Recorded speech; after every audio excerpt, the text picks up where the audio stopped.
This is my prayer to you, my neighbor, my friend, America. It is my prayer that every student who wakes up tomorrow with the fear that they will find themselves locked into their classroom with a madman and a gun will go to class anyway. It's my prayer that you will arrive at your schools and find yourself overcome by an important reality. Each of the faces that surround you hides the very same emotions that make you a human trying to deal with tragedy. Each person you meet tomorrow is the same host of swirling thoughts and observations and nightmares and fears that you are.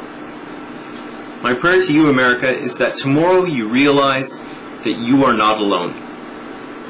My prayer to you, America, is that you realize that your own hand is sacred, that your own flesh is an amazing, holy, exquisite act of creation, and that this is a magic you share with every single human being.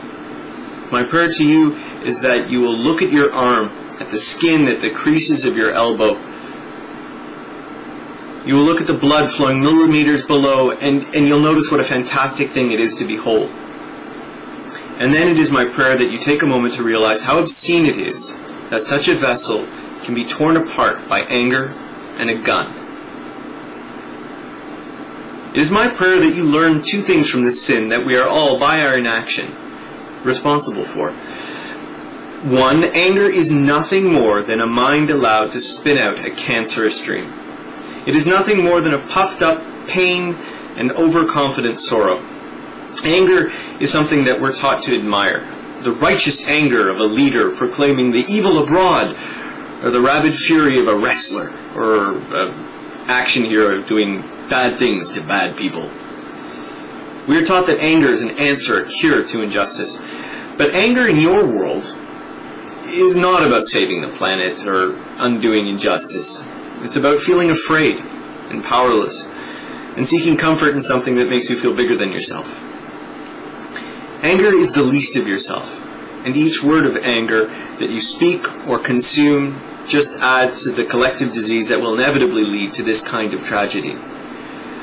Anger is loneliness, rejection, emptiness, alienation from everyone else in the room. Anger is the girl that laughs at your first words. Anger is the guy who turns away from your love. Anger is a bar full of dancing people that don't want you there, and jokes that go over your head or are made at your expense. So the first thing is to recognize anger and the isolation that breeds it. The first lesson is to sit down to lunch and notice your classmates at empty tables and to realize anger may be growing in that empty place.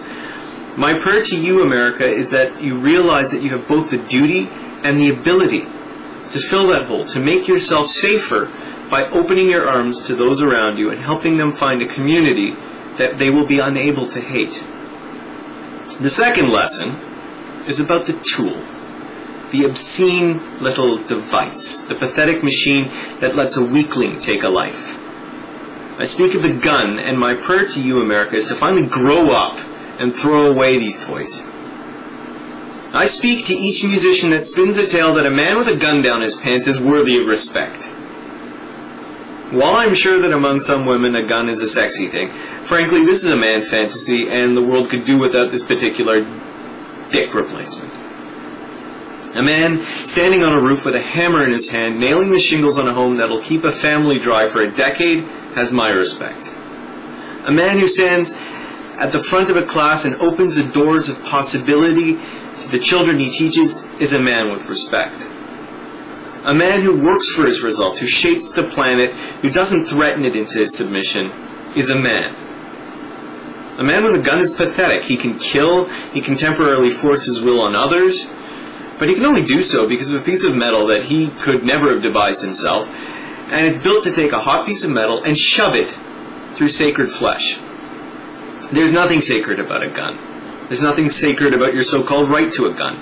Your selfish love affair with weapons is a disease that's spreading to my own country, my neighbor, America, and this isn't a gift I thank you for. The second lesson is to learn that a man with a gun makes a statement that he has no other way he can get your attention. A 2-year-old smacking another kid with a brick has about as much petulant charm.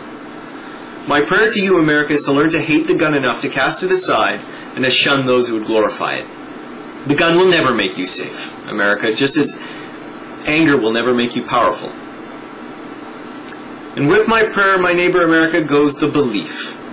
I believe you have paid enough of a price. I believe that you have grown. I believe that you have entered into a new era, an age where you recognize that anger is taking you to dark places and that you should not have gone there, and it is time for alternatives.